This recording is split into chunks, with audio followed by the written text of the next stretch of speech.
বন্ধুরা, আজকে আমি আপনাদের সামনে নিয়ে আসছি ব্রেড পুডিং। এবং এই ব্রেড পুডিংটা খেতে যেমন সুস্বাদু তেমনি মজাদার এবং সফট। আপনারা অবশ্যই ঘরে এটাকে একবার ট্রাই করে দেখবেন। এই পুডিংটা বানাবার জন্যে ঘরেরই সামান আমি বেশিরভাগ ব্যবহার করেছি। চলুন বন্ধুরা, এবার এই রেসিপিটা আমরা শুরু করি।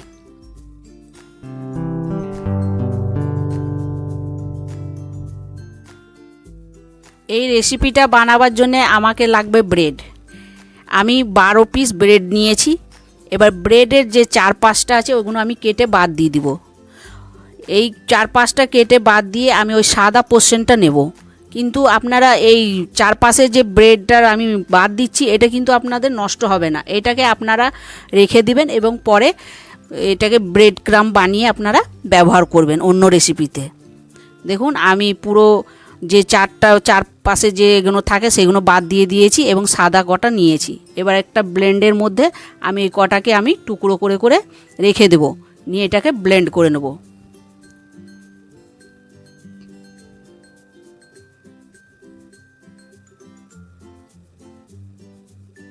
দেখুন, এটাকে আমি ব্লেন্ড করে এক সাইডে রেখে দেব। এটা আমি পরবর্তীতে আবার এটাকে কাজে লাগাবো। এবার আমি একটা পাত্র নিয়েছি। এই পাত্রর মধ্যে আমি টোটাল 3টে ডিম ব্যবহার করব। আপনারা যে অনুযায়ী বানাবেন সেই অনুযায়ী আপনারা জিনিসটাকে বাড়িয়ে কমিয়ে নেবেন। দেখুন, আমি 3টে ডিম টোটাল নিয়েছি এবং এই 3টে ডিমকে আমি ভালো করে মিক্স করব। দেখুন, আমি এটাকে ভালো করে ফেটিয়ে নিচ্ছি। 3টে ডিমকেই স্মুথভাবে আমি এটাকে ভালো করে ফেটিয়ে নেব।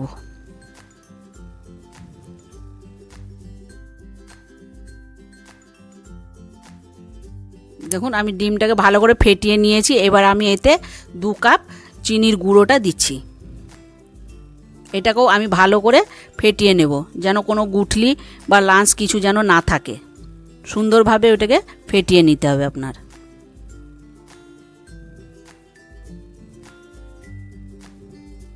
একটু সময় ধরে ফেটাতে হবে, তাহলে আপনার ফেটানোটা সুন্দর হয়ে যাবে।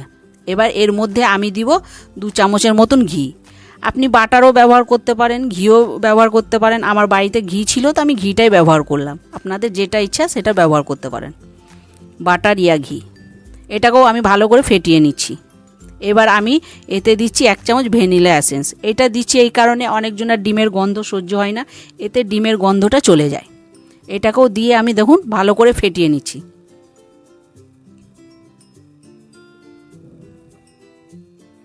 এবার এর মধ্যে আমি 400 গ্রামের মতন দুধ দিচ্ছি। দুধটা আমার নর্মাল, ঠান্ডাও নয় গরমও নয়, যেমন থাকে তেমনি নর্মাল তাপমাত্রার দুধটাকে আমি এর মধ্যে দিয়ে এটাকেও আমি ভালো করে ফেটিয়ে নিচ্ছি।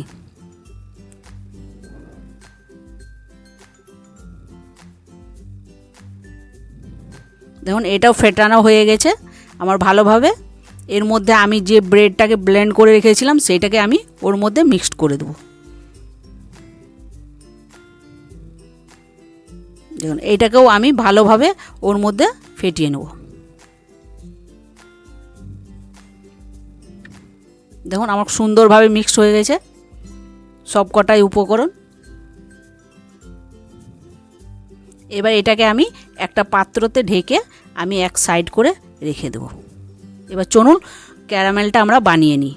দেখুন, আমি একটা পাত্র নিয়েছি, এতে আমি 4 চামচ চিনি নিয়েছি এবং এতে 2 চামচ মতন পানি দেবো।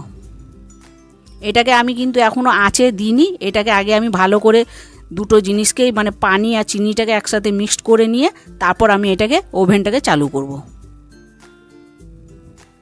দেখুন, আমার মিক্সড করা হয়ে গেছে ভালোভাবে। এবার আমি ওভেনটাকে চালু করে নিচ্ছি। আপনারা কিন্তু ক্যারামেলটা বানাবার সময় খুব বেশি আঁচে করবেন না, আপনারা মিডিয়াম আঁচে এটাকে বানাবেন। একটু সময় লাগবে, কিন্তু মিডিয়াম আঁচে বানালে সুন্দরভাবে আপনার ক্যারামেলটা তৈরি হবে। দেখুন, এবার ধীরে ধীরে কালারটা আমার আসছে। দেখুন, চলে এসছে। এবার এটাকে আমি গরম গরম আমি যেতে ওই পুডিংটা বানাবো সেই পাত্রের মধ্যে ঢালবো। দেখুন, আমি একটা পাত্র নিয়েছি, কেক টিন।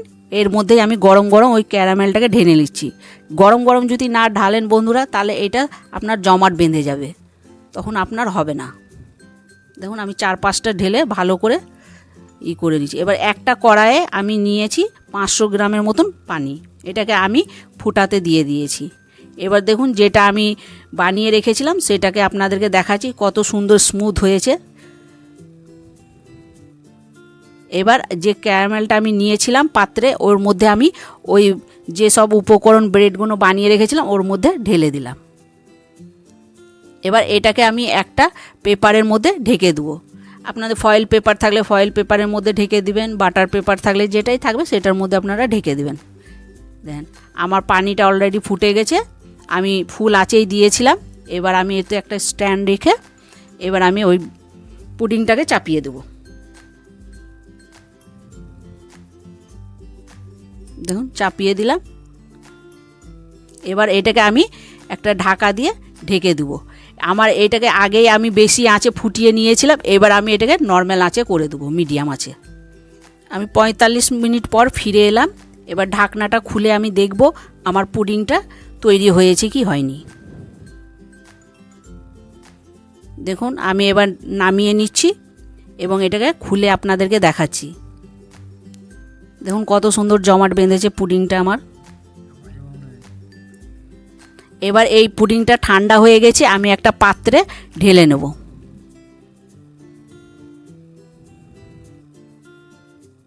দেখুন আমার পুডিংটা আমি পাত্রের মধ্যে রেখে নিয়েছি।